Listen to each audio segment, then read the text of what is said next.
Dear student, welcome to my class. In today's class, we will discuss about the mathematical approach towards valence bond theory. हम आज की class में valence bond theory जो chemical bonding का एक part है, quantum mechanics के ऊपर हमें वैलेंस बॉन्ड थ्योरी के थ्रू बॉन्डिंग समझ में आ ही जाती है, उसकी मैथमेटिकल अप्रोच को देखेंगे। हम अपनी प्रीवियस क्लास में उसके क्वालिटेटिव एस्पेक्ट को डील कर चुके हैं। तो आज का जो हमारा टॉपिक है वो केमिकल बॉन्डिंग नहीं, मैथमेटिकल अप्रोच है टुवर्ड्स वैलेंस बॉन्डिंग।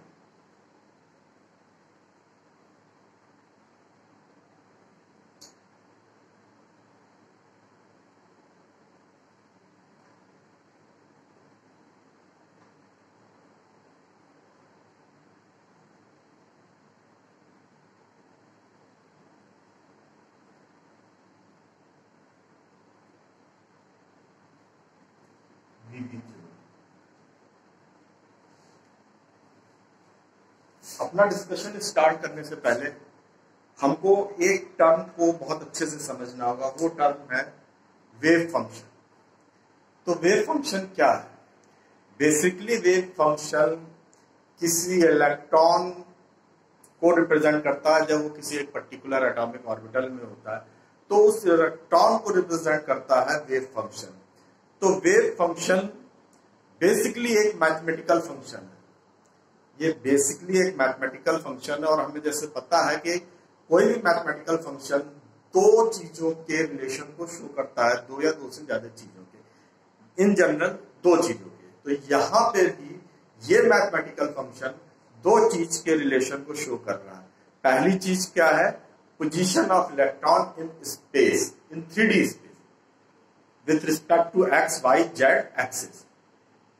तो एक्स वाई जेड एक्सिस के अकॉर्डिंग जो उसकी पोजीशन है उस इलेक्ट्रॉन की, उसका क्या रिलेशन है विथ जो वेव उसके साथ एसोसिएट है उसके एम्पलीट्यूड से।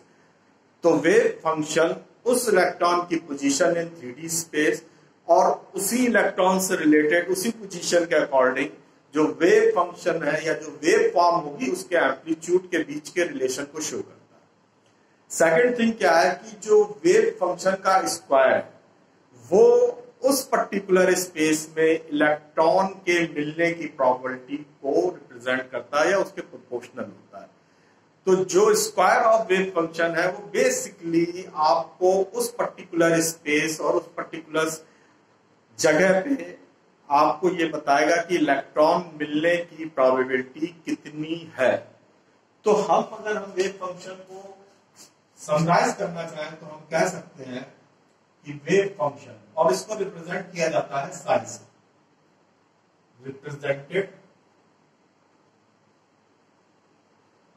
बाय सिंबल सम। ये मैथमेटिकल फंक्शन है। ये कॉम्प्लेक्स नंबर भी हो सकता है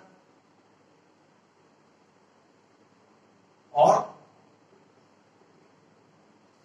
नॉर्मल भी हो सकता है। अगर कॉम्प्लेक्स फंक्शन है तो इसका मतलब है कि वहां पे इमेजिनरी नंबर भी आएंगे। दूसरी बात है ये relation between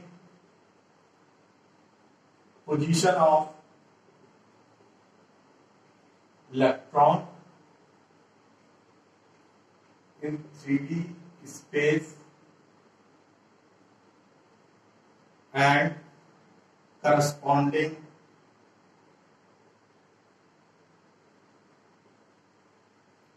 wave amplitude।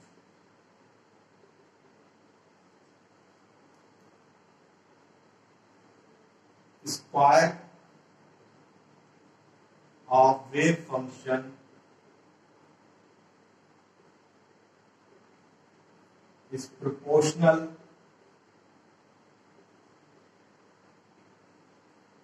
to find electron at that position।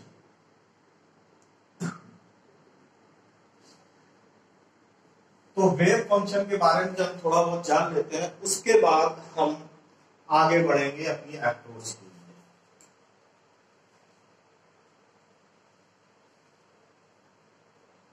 तो हम यहाँ पे भी हाइड्रोजन डायटॉमिक हाइड्रोजन मॉलिक्यूल का सिंपल सिस्टम लेंगे।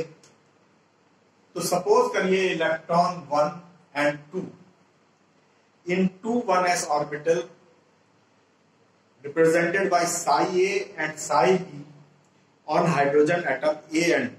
अगर ये पोजीशन है तो psi a and psi b 1s orbital जो एटॉम ए और बी की है उनमें जो इलेक्ट्रॉन है उनको रिप्रेजेंट करने वाले वेव फंक्शन। तो जो सिंपलेस्ट इन दोनों के बीच का रिलेशन या जो सिंपलेस्ट डिस्क्रिप्शन हम अगर दे सकते हैं तो वो ये है, सबसे सिंपल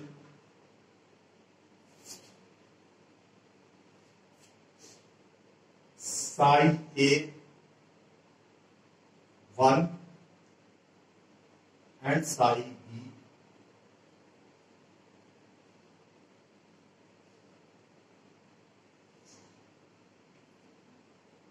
2।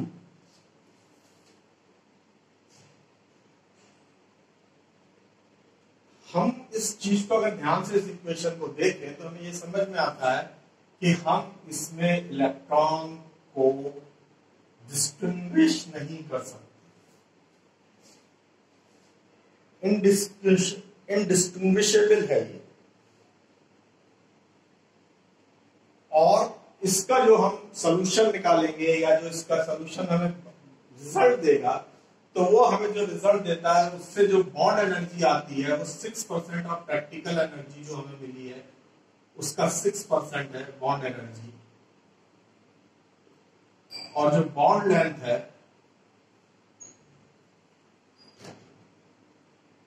वो 19, जबकि एक्सपेरिमेंटल जो है वो 74 पिकोमीटर।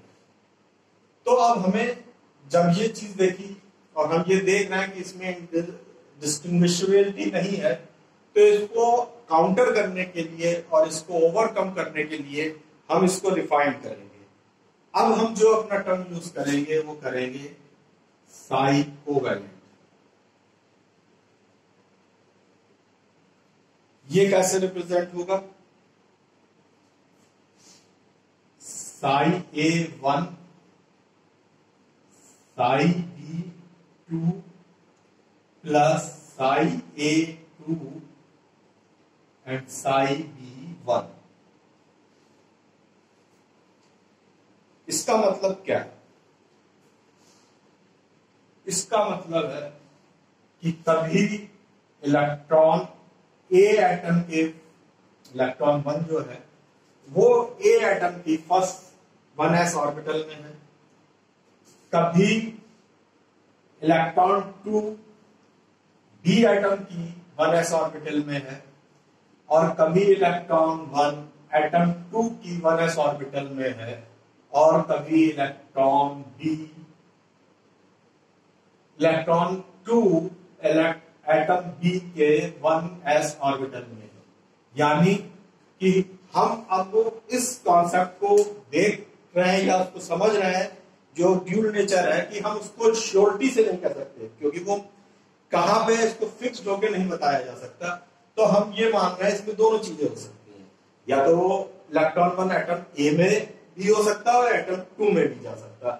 सिमिलरली इलेक्ट्रॉन 2 या तो बी में जा सकता है और वाइस वर्सा, ए में भी जा सकता है और बी में भी जा सकता है। पहले केस में हम ये मान के चल रहे थे कि एटम ए में ही फर्स्ट इलेक्ट्रॉन रहेगा और एटम बी में रहेगा। हम इलेक्ट्रॉन में डिस्टिंग्विश नहीं कर पा रहे थे लेकिन ये मान के चल रहे थे। तो अब हमारे पास क्या है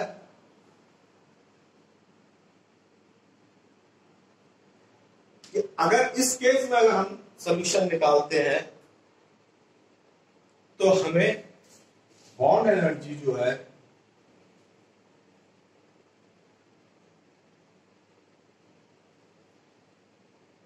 ऑफ प्रैक्टिकल बॉन्ड एनर्जी यहां 72% ऑफ प्रैक्टिकल बॉन्ड एनर्जी है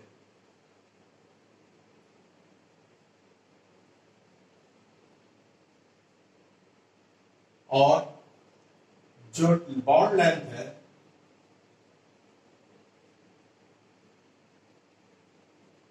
वो 87 पिकोमीटर। अब हम इसको और रिफाइन करने की कोशिश करते हैं, तो हम इसको ड्रॉप करके इसके नेक्स्ट वर्जन पे जाते हैं।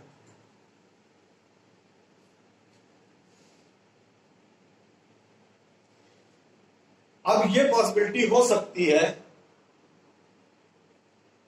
कि एट ए सेम टाइम दोनों इलेक्ट्रॉन एटम ए पे हो सकते हैं या दोनों इलेक्ट्रॉन एटम बी पे हो सकते हैं। दैट मीन्स ये किस चीज को शो कर रहा है? ये आयनिक कैरेक्टर को शो कर रहा है, क्योंकि आयनिक कैरेक्टर में ही तो इलेक्ट्रॉन ट्रांसफर होता है, एक पे ही मिलना। इसके आयनिक कैरेक्टर को भी एक पॉसिबिलिटी जो वैलेंस बॉन्ड थ्योरी के हिसाब से है कि चूंकि क्वांटम थ्योरी पे बेस है, तो ये कहा जा सकता है कि वो एक साथ दोनों इलेक्ट्रॉन एक ही एटम पे हो सकते हैं, या तो ए पे या बी पे। तो उसको हम कैसे लिखेंगे? अगर हम साई आयनिक वर्ड यूज करें,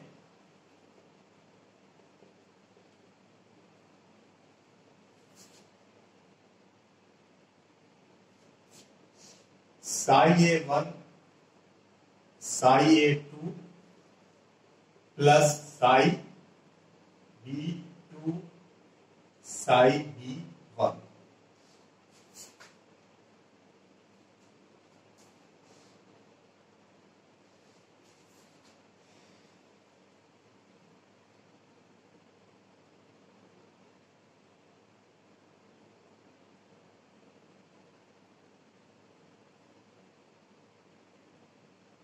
इस केस में हम एक चीज देखेंगे कि अगर हमने इलेक्ट्रॉन को स्विच कर दिया तो भी कुछ अंतर नहीं पड़ेगा, इक्वेशन ऐसा का ही ऐसा रहेगा, कोई डिस्टिंग्विशबिलिटी नहीं हम ला पाएंगे।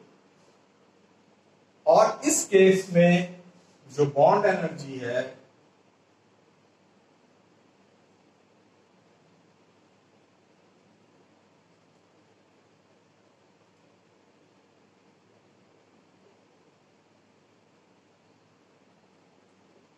(77 पिकोमीटर) और bond energy 80% of practical bond energy जो 534 किलोजूल के करीब है उसके 80% रहती है।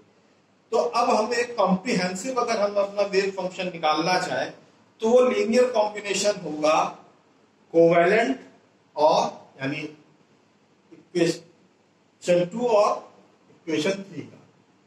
तो जो वेव फंक्शन ए बी अगर हम डिफाइन करेंगे तो वो होगा साई कोवेलेंट प्लस लैम्डा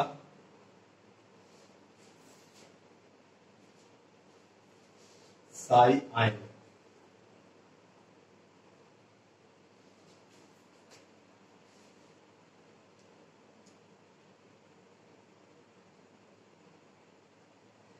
जहां जो लैम्डा है वो कितनी क्वांटिटी आयनिक कैरेक्टर की है उसको रिप्रेजेंट करता है। अगर लैम्डा 0 हो जाए तो ये प्योर कोवेलेंट बॉन्ड होगा, अगर लैम्डा की वैल्यू 0 के अलावा कुछ भी हो तो ये एक कॉम्बिनेशन बॉन्ड होगा जिसमें कोवेलेंट और आयनिक कैरेक्टर दोनों मिलेंगे। हम इसको और डिफाइन कर सकते हैं और इसमें कंस्ट्रेंट्स डाल सकते हैं और धीरे धीरे हम अपने प्रैक्टिकल रिजल्ट के पास और पहुंच जाएंगे। लेकिन हर चीज हम इस अप्रोच को आप समझना चाहते हैं ना कि ये मैथमेटिकली हम किस तरह अप्रोच करेंगे, कैसे सॉल्यूशन निकालना हमारा वो नहीं है मोटे, क्योंकि वो मैथ्स का काम है, वो मैथ्स की फील्ड हम केमिस्ट्री से डील कर रहे हैं। हमें वो अप्रोच देखनी है जिससे हम इस चीज को समझ सकते हैं, हम इसको प्रॉपर सॉल्यूशन नहीं निकालेंगे। तो ये चीज हमें रिप्रेजेंट कर रही है कि हम किस तरह से एक वैलेंस बॉन्ड थ्योरी को मैथमेटिकली उसको अप्रोच कर सकते हैं। तो आज का टॉपिक हम यहीं फिनिश करते हैं।